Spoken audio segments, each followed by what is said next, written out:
ईश्वरः परमा कृष्णः सच्चिदानंद विग्रह अनादिरादिर गोविंदा सर्व कारण कारणम। वैसे तो विष्णु जी के कई सारे अवतार हुए, पर कृष्ण के अवतार को इनमें से सबसे परम अवतार माना गया है। नमस्कार, आप देख रहे हैं द ग्लोबल इंटेलेक्चुअल और हम आप सभी को जन्माष्टमी की ढेर सारी बधाइयां देते हैं। इस वीडियो में हम आज ये देखेंगे कि क्या कृष्ण के जो टीचिंग्स हैं वो आज भी 21st सेंचुरी में वैलिड हैं या नहीं। तो चलिए बिना किसी देरी के इस वीडियो को शुरू करते हैं।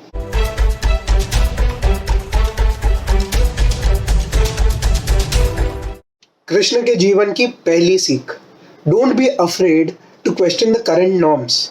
हिंदू धर्म दुनिया का एकमात्र ऐसा धर्म है जो कहता है कि आपको प्रश्न पूछने चाहिए, क्योंकि जब तक आप प्रश्न नहीं पूछेंगे तब तक आप स्पिरिचुअली या इंटेलेक्चुअली ग्रो ही नहीं कर पाएंगे। बाकी जो भी मजहब है दुनिया में वो आपको कहते हैं कि ये हमारी एक किताब है और ये इनके गाइडलाइंस है और आपको इनके ही दायरे में रह के काम करना है। पर हिंदू धर्म ये कहता है कि नहीं, ऐसी कोई किताब नहीं है। हाँ, ऐसे किताब हैं जो आपको धर्म की परिभाषा समझा सकते हैं, पर ऐसे कोई स्पेसिफिक गाइडलाइंस नहीं है जिनके अनुरूप आपको काम करना है। जब कृष्ण एक नन्हे से बालक हैं तब वह देखते कि उनके गांव में सभी इंद्रदेव की पूजा कर रहे हैं।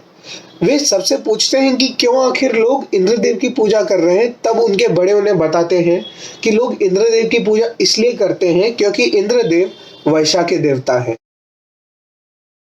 तब कृष्ण इसे क्वेश्चन करते हैं। वे कहते हैं कि ये जो इंद्रदेव हैं वे तो हमें खाली बारिश ही दे रहे हैं ना, और ये तो उनका कर्तव्य है, जबकि यह गोवर्धन पर्वत ये हमें फल देती है, हमें फूल देती है, and on top of all of this it gives us grass on which our cattle graze and give us milk. So this mountain is much more essential to us than Indradev, और इसलिए हमें गोवर्धन पर्वत की पूजा करनी चाहिए। सभी गांव वालों को यह बात प्रैक्टिकल लगती है और वह गोवर्धन पर्वत की पूजा स्टार्ट कर देते हैं। तभी इंद्रदेव भड़क जाते हैं। वे बहुत भयानक वर्षा प्रारंभ कर देते हैं। कृष्ण सभी गांव वालों को बचाने के लिए पूरे के पूरे गोवर्धन पर्वत को इस छोटी सी उंगली में उठा लेते हैं और सारे गांव वालों की समस्या हल कर देते हैं। इंद्र का अहंकार चूर चूर हो जाता है। तो इस कहानी से हमें सीख मिलती है कि हमें ऑलवेज एग्जिस्टिंग नॉर्म्स को क्वेश्चन करना चाहिए, ताकि हम एक बेटर जिंदगी, एक बेटर फ्यूचर की ओर बढ़ सके।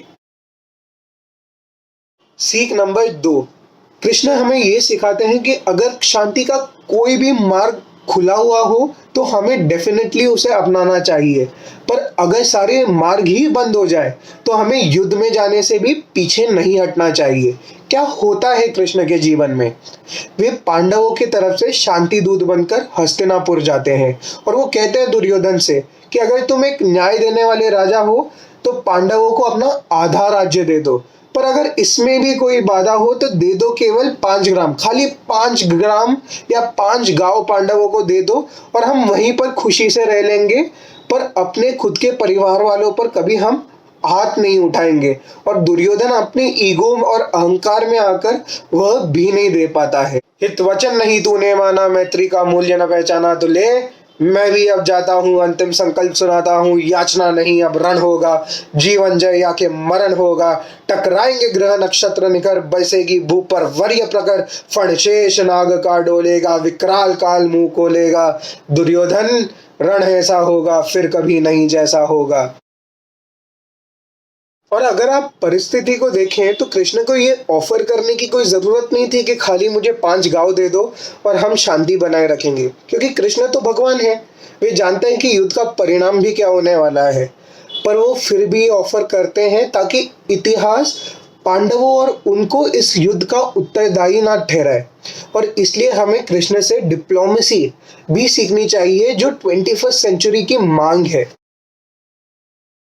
नियम 3, अगर आपका दुश्मन नियमों को मानता ही ना हो तो आप पर भी नियमों को मानने का कोई दायित्व नहीं है, और उसे हराने के लिए आपको अगर नियम तोड़ने पड़े तो यह भी जायज़ है, because ends justify the means. Mahabharat के युद्ध को ही देख लीजिए, भीष्म पितामह को कैसे मारा गया? शिखंडी को सामने खड़ा कर। द्रोणाचार्य को कैसे मारा गया? उन्हें झूठ बताकर कि अश्वत्थामा मर चुका है। कर्ण को कैसे मारा गया जब उसके हाथ में शस्त्र नहीं थे और वह अपने पहिए को कीचड़ से निकाल रहा था। दुर्योधन को कैसे मारा गया, उसके जो वेस्ट है उसके नीचे गदा मारी गई और वैसे उसको मारा गया। भारत का इतिहास ही देख लीजिए, हमारे यहाँ न जाने कितने वीर योद्धा और महाराजा हुए, पर हम न जाने क्यों हर युद्ध हार गए।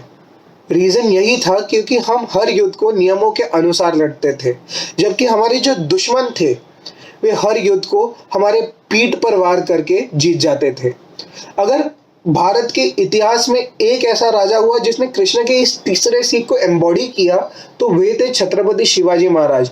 वे अपने दुश्मन को उसी के भाषा में जवाब देते थे जिसके कारण वे हर युद्ध जीत जाते थे।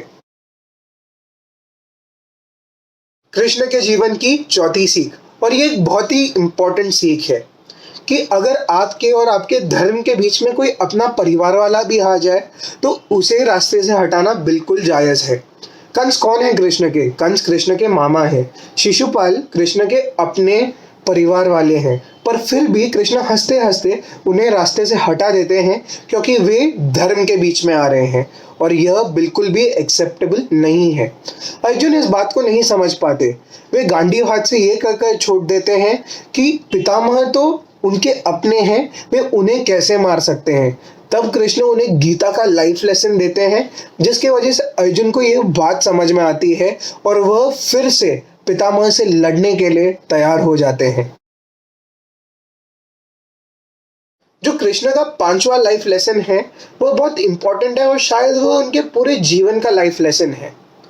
वो कहते हैं कि धर्म और कर्म में एक बहुत ही डायरेक्ट रिलेशनशिप है। धर्म वो कोई भी चीज़ है जिसमें आप यकीन रखते हो, जिसमें आपका बिलीफ है, और कर्म वो सारी क्रियाएं हैं, सारे एक्शंस हैं जो आप करते हो ताकि धर्म एस्टैब्लिश हो सके, राइट। और कृष्ण ये कहते हैं भगवद गीता में कि क्रिया को छोड़ चिंतन में फंसेगा, उलटकर काल तुझको ही ग्रसेगा।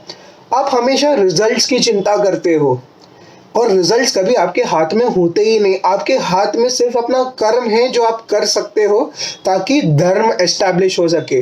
तो इसलिए आपको हमेशा ज़्यादा चिंता नहीं करनी चाहिए, उल्टा आपको अपने कर्म पर ध्यान लगाना चाहिए ताकि जो भी रिजल्ट आए आप एक inner sense of happiness feel कर सको कि हाँ मैंने कुछ अच्छा काम किया है, भले ही रिजल्ट कुछ भी हो। तो ये था हमारा आज का वीडियो। उम्मीद करता हूँ कि आपने इस वीडियो से कुछ नया ज़रूर सीखा होगा, और अगर आपको ये वीडियो पसंद आया तो प्लीज़ इसे लाइक कर दीजिए, अपने दोस्तों के साथ शेयर कर दीजिए। अगर आपके कुछ विचार हैं तो उन्हें कमेंट कर दीजिए, और अगर आप इस चैनल पर नए हैं और अभी तक आपने इसे सब्सक्राइब नहीं किया तो प्लीज़ जाकर उस रेड सब्सक्राइब बटन और उस बेल घंटी को ज़रूर दबा दीजिए ताकि आपको इस वीडियो के रेगुलर नोटिफिकेशन ज़रूर मिले। अगर आप हमें इंस्टाग्राम और ट्विटर पर फॉलो करना चाहते हैं तो लिंक्स नीचे डिस्क्रिप्शन में है। मिलता हूँ आपसे फिर अगले हफ्ते, तब तक के लिए जय श्री कृष्णा और जय हिंद।